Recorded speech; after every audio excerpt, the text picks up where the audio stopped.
UFC Fight Night Saudi Arabia has just taken place. Time to give a recap of the entire card, starting with Israel Adesanya versus Adesanya Vs Imavov. Now, no one saw a TKO coming. I didn't see a TKO coming. I could see him rocking him like he did in the first round with an uppercut, but I did not see him actually knocking him down and finishing him on the ground. Fair enough. Imavov was just showing levels. I don't think Israel Adesanya respected the power coming back his way.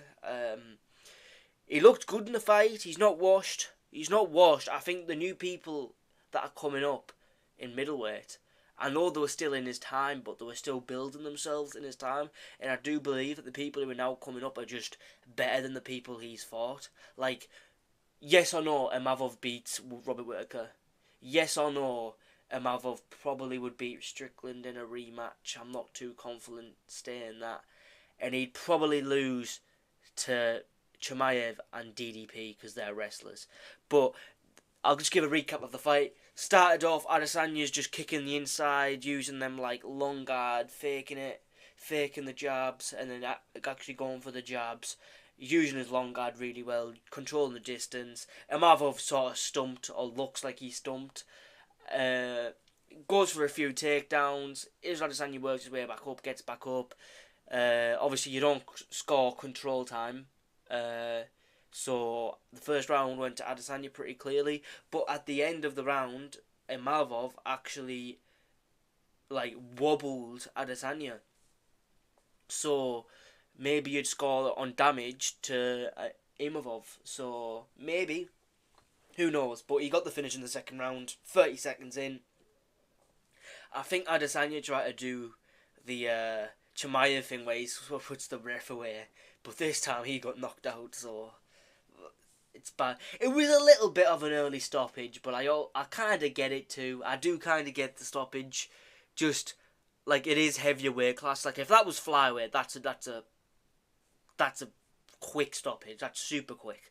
But if that, because it's at middleweight, that hit harder. They're also bigger. I don't mind the stoppage. I think it's good. I think it was a good stoppage. Well, not a good stoppage, but it was a decent stoppage.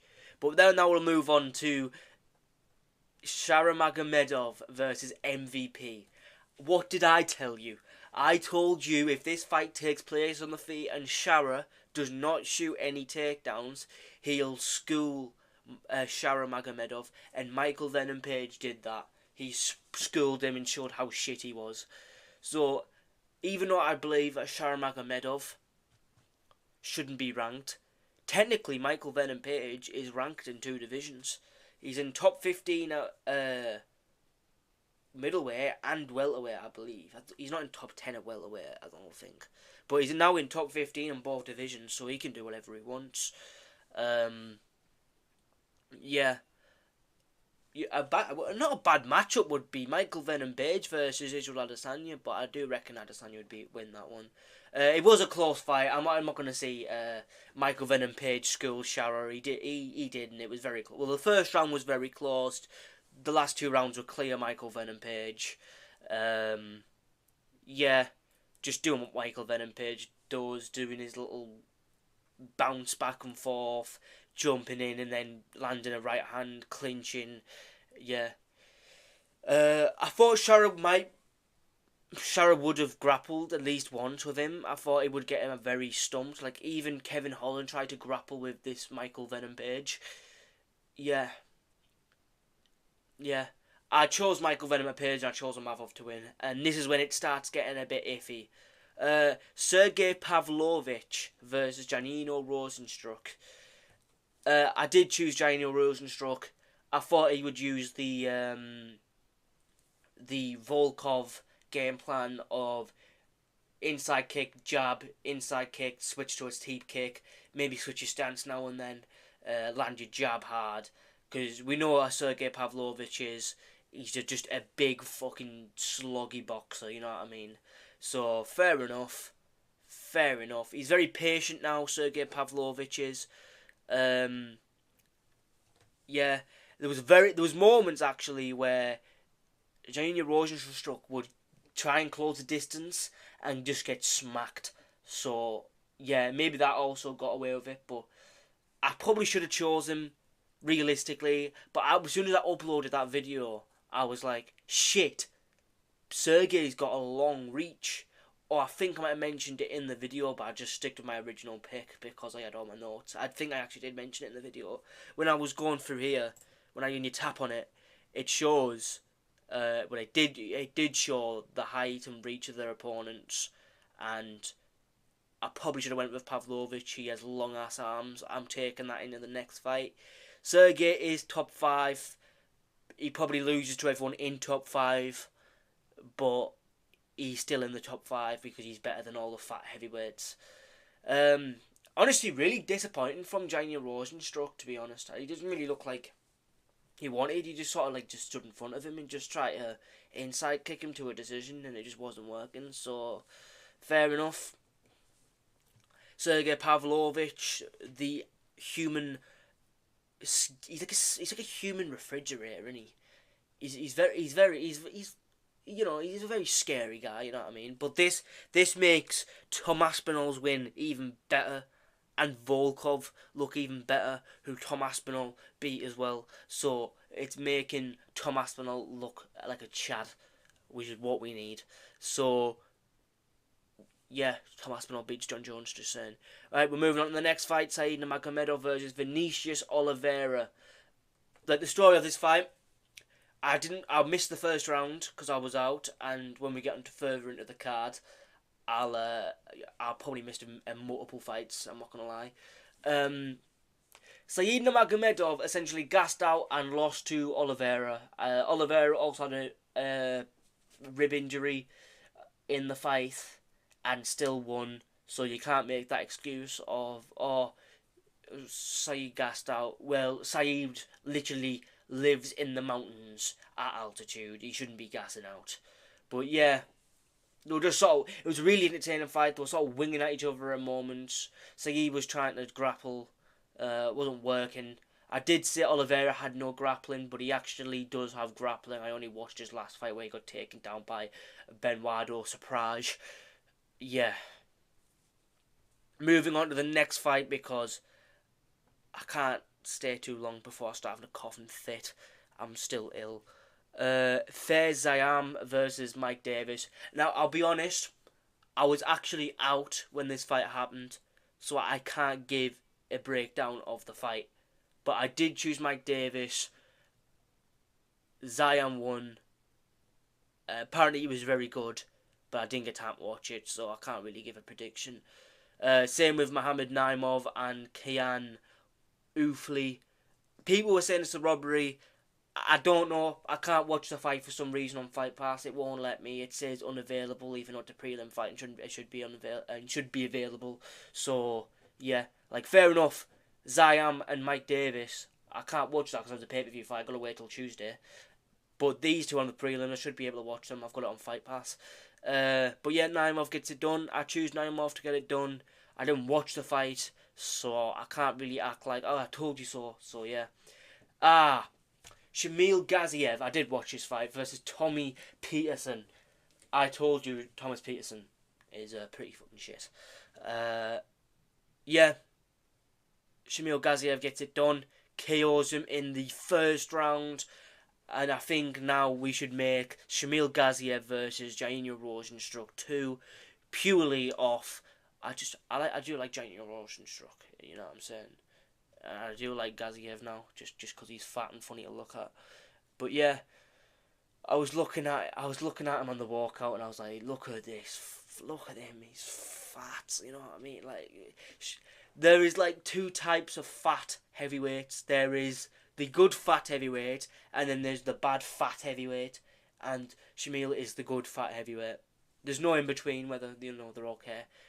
Thomas Peterson is the closest thing to an okay fat heavyweight, but he's still shite. Moving on to Terence McKinney versus Damir Havlovics. I did miss this fight, a little bit of it. I literally loaded back on the Fight Pass and saw McKinney won. But realistically, what happened is that McKinney took him down, got his back, and just fucking hit him loads and ground and pound TKO. I believe that's what happened. unless he actually dropped him and finished him that way. Yeah, Demir Havovix, he's probably going to get cut from the UFC now. Well, you shouldn't have submitted me. Jasmine Judavicius versus Myra Silva. I choose Jasmine purely off of just being more active and seeing her name on more fights. I didn't really watch her fight because I don't watch women's MMA because it's fucking terrible.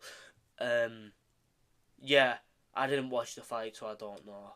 Now this fight. Bogdan Grant versus Lucas Alexander.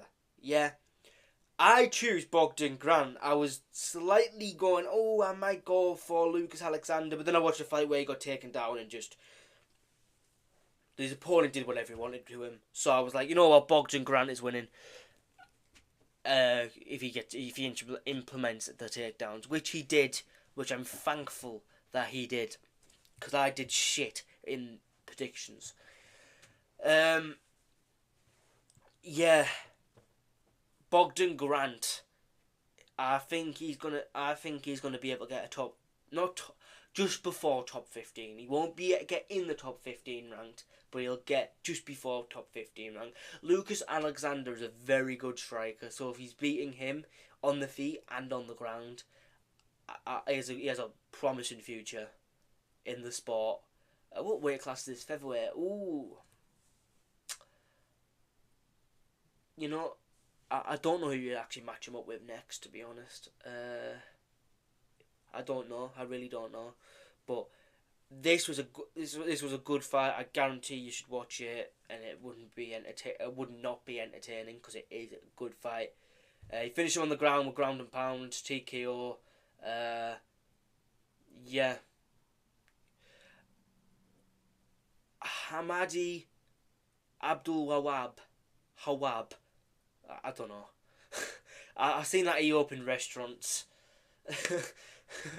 Something like Abdul Hawab's Kebabs or something like that, which is fair enough. And Jamal Pogues came out of the what do you even call it? The tunnels where you walk out crying, because apparently he was homeless.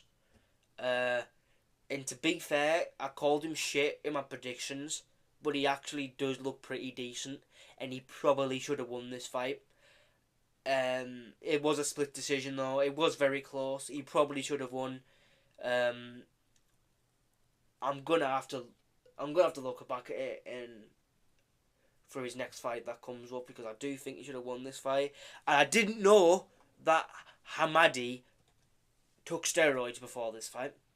He's popped for steroids. I know he's fought shit at comp, but yeah, he took steroids and he's a wrestler. So that just means he's going to be stronger than everyone. But yeah, and I did see that he's a wrestler, but Jamal Pogue showed good grappling defense in his last fight against Peterson, who's fought Jamil further up on the card. So I did think he'd be able to stuff the takedowns, which he did in moments and got back up. It actually looked pretty good for a heavyweight. I'm not even gonna lie. He looked alright for a fat heavyweight. Maybe he is the first okay fat heavyweight. Maybe he is. But yeah, let's go through the entire card again. Not again, but like overall. So I got this pick wrong. I chose Jamal Pogues. I got this one right. So that's 1. I got this one right. That's 2. Got this one right. That's 3. Got this one right. That's 4. This one 2. That'll be 5. Got this one wrong, but this will be no. I got that one wrong, and this will be not 6, 7. So altogether, I went 1, 2, 3, and then 4. So I went 7 and 4 again on the card. Not the best in the world, especially when you actually put effort in your picks. Only for just weird shit to happen. But oh well, what can you do? UFC 312 is already recorded. I can get that out whenever I want to get that out. I might actually re-record it because I had a coughing fit middle of the fight, middle of the recording. So yeah, but yeah, like, subscribe, UFC 312 is going to be coming out soon. Predictions probably Monday morning or something like this, UK time. Get that out. Then I might make a Volkanovski Topuria breakdown. Yeah, but like, subscribe, leave your comments of what you thought of the card, because it was very decision merchant, very decision merchant. Yeah, but what can you do in Saudi Arabia? Most of these are just control time merchants. Yeah, so what can you do?